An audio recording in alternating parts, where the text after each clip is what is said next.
Shalom saudaraku yang dikasihi oleh Tuhan.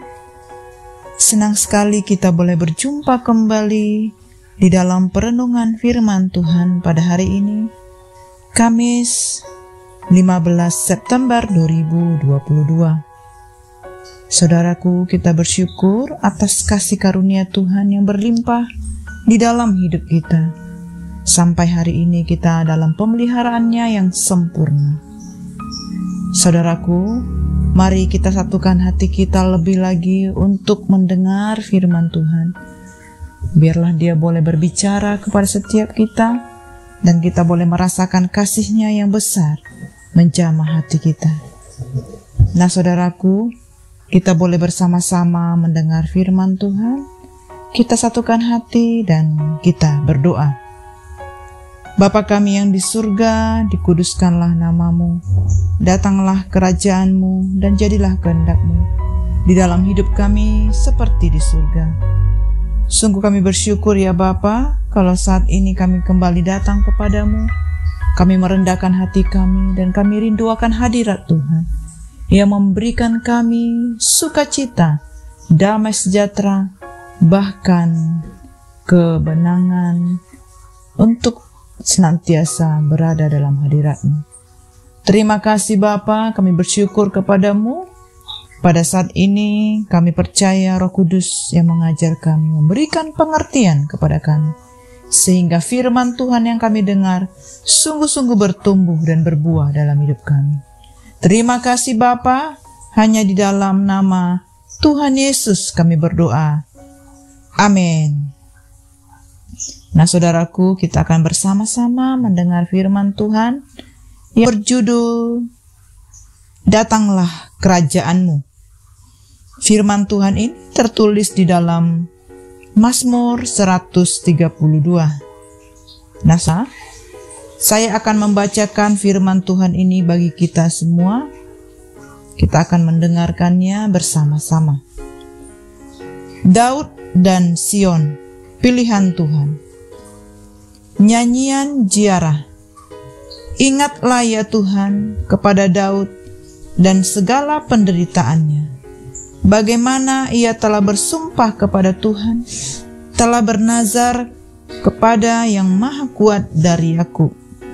Sesungguhnya aku tidak akan masuk ke dalam kemah kediamanku, tidak akan berbaring di ranjang petiduranku. Sesungguhnya aku tidak akan membiarkan mataku tidur atau membiarkan kelopak mataku terlelap sampai aku mendapat tempat untuk Tuhan, kediaman untuk yang maha kuat dari Yakub. Tuhan telah menyatakan sumpah setia kepada Daud. Ia tidak akan memungkirinya. Seorang anak kandungmu akan kududukkan di atas tahtamu. Jika anak-anakmu berpegang pada perjanjianku dan pada peraturan-peraturanku yang kuajarkan kepada mereka, maka anak-anak mereka selama-lamanya akan duduk di atas tahtamu. Sebab Tuhan telah memilih Sion, mengingininya menjadi tempat kedudukannya. Inilah tempat perhentianku selama-lamanya. Di sini aku hendak diam, sebab aku mengingininya. Perbekalannya akan kuberkati dengan limpahnya. Orang-orangnya yang miskin akan kukenyangkan dengan roti. Imam-imamnya akan kukenakan pakaian keselamatan. Dan orang-orangnya yang saleh akan bersorak-sorai dengan girang. Di sanalah aku akan menumbuhkan sebuah tanduk bagi Daud. Aku akan menyediakan sebuah pelita bagi orang yang kuurapi. Musuh-musuhnya akan kukenakan pakaian penuh malu, tetapi di atas kepalanya akan bersemarak mahkotanya. Amin. Saudara, melalui ayat ini kita diingatkan kembali bagaimana Daud menginginkan dan merindukan untuk membangun bait Allah di Yerusalem. Daud telah lebih dahulu memindahkan tabut perjanjian ke Yerusalem tetapi Allah tidak menginginkan dia untuk membangun bait Allah. Sebaliknya, Allah menjanjikan untuk menegakkan keturunan Daud sebagai raja atas Israel. Salomo adalah raja keturunan Daud yang diperbolehkan Allah untuk mendirikan bait-Nya. Tindakan Salomo mendirikan bait Allah mempertegas tugas seorang raja Israel, yaitu membawa umat mengabdi kepada Allah sebagai raja. Tuhan begitu rindu agar pondok Daud dibangun kembali pada akhir zaman ini, bukan semata-mata karena hal tersebut menyukakan hatinya saja, tetapi juga karena ada rencana Tuhan yang sangat besar yang Dia mau kerjakan bersama dengan kita. Pondok Daud adalah senjata terdahsyat yang Tuhan berikan bagi kita untuk kita bisa mengerjakan perkara-perkara yang ajaib di luar akal pikiran kita. Pondok Daud adalah gerbang di mana kita boleh melangkah masuk ke dimensi supernatural untuk membebaskan bangsa kita dan membawa bangsa kita masuk ke tanah perjanjian yang berlimpah susu dan madu. Dengan kata lain, pondok Daud adalah tabut Tuhan, lambang hadirat Tuhan, dan juga lambang kekuatan serta kuasa Tuhan yang powerful untuk kita bisa mengalami lawatan Tuhan yang dahsyat di akhir zaman ini. Saudaraku, marilah kita membangun pondok Daud, pondok kesukaan Tuhan, tempat Tuhan tidak hanya sekedar singgah, tetapi berdiam di dalam kita. Tempat di mana Tuhan boleh menemukan hati yang melekat, hati yang menyembah dan sujud kepada kakinya. Seperti Tuhan menemukan Daud, Tuhan juga akan menemukan kita dan menetapkan kita sebagai tempat perhentiannya. Saudaraku, biarlah Tuhan menemukan kita sebagai partner yang kuat untuk bekerja sama dengan Dia, untuk membebaskan bangsa kita dan membawa bangsa kita masuk ke dalam lawatan Tuhan yang dahsyat di akhir zaman ini. Saudaraku, dengan demikian janji Allah untuk membangun dan mengembalakan umatnya dari Sion terwujud melalui ketaatan Daud.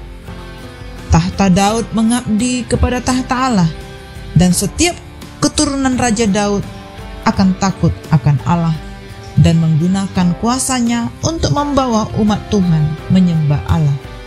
Dengan demikian, kerajaan Allah ditegakkan di muka bumi. Saudaraku, kalau kita adalah warga kerajaan Allah yang sejati, maka sudah seharusnya kita memiliki kerinduan yang sama seperti yang dia alami oleh Daud. Kita rindu melihat kehadiran dan pemerintahan Tuhan makin terwujud dalam lingkungan keluarga kita, komunitas, kota, bangsa, bahkan seluruh aspek hidup kita. Saudara, apa yang sudah kita perbuat untuk mewujudkannya? Marilah kita mulai dengan berdoa, datanglah kerajaan-Mu, dan kita bangkit bersama-sama menjadi sarana perwujudan atas apa yang kita doakan. Saudaraku, doa ini penting untuk kita doakan di dalam seluruh hidup kita. Dan ini juga diikuti oleh setiap orang-orang percaya lainnya, supaya banyak jiwa boleh datang bertobat, banyak orang Kristen yang diperbaharui dan semakin taat kepada pemerintahan Kristus dalam kehidupan mereka. Saudaraku, pada waktu kita berdoa datanglah kerajaan-Mu, maka hal yang seharusnya ada dalam pikiran kita bukan hanya kerajaan itu datang atas orang lain, melainkan kerajaan itu terlebih dahulu datang atas diri kita. Mari kita katakan seperti ini: Tuhan, datanglah kerajaan-Mu dan mulailah dari diriku. Buatlah saya sepenuhnya taat kepadamu, dan jadikanlah saya teman sekerjamu dalam kerajaan-Mu. Pakailah saya sejauh yang Tuhan mau, Tuhan kehendaki, untuk memperluas kerajaan Tuhan. Saudaraku, inilah makna sesungguhnya ketika kita berdoa, datanglah kerajaan-Mu. Di dalam doa ini kita bersama-sama meminta agar kita dapat menyangkal diri, memikul salib, dan memberikan perhatian kepada orang-orang yang tersesat, serta melayani Tuhan dengan taat sampai Tuhan Yesus datang kembali. Saudaraku, apakah kita benar mencari hal seperti ini? Dan biarlah kita tetap menguji diri kita dan kita memiliki kerinduan dan berdoa. Datanglah kerajaan-Mu dan kita akan memiliki hati seperti Yesus. Demikianlah renungan firman Tuhan yang dapat kita dengar pada hari ini, saudaraku. Kita bersama-sama mengevaluasi diri kita dan taat, tunduk sepenuhnya kepada otoritas firman Tuhan. Mari saudara kita satukan hati dan kita tutup di dalam doa. Terima kasih Bapa, kami sungguh bersyukur kepadamu buat firman Tuhan yang sudah kami dengar. Firman-Mu bertumbuh dalam hati kami, firman-Mu tertanam di dalam kami lebih lagi, sehingga kami dapat berbuah 30, 60, bahkan 100 kali lipat ganda. Terima kasih Bapa, kami bersyukur kepadamu, penuhi kami. Kami memiliki hati yang taat sepenuhnya kepada Tuhan. Roh Kudus menguatkan, meneguhkan hati kami, sehingga kami menjadi pelaku firman Tuhan yang kuat. Terpujilah nama-Mu Bapa, hanya di dalam nama Tuhan Yesus kami berdoa.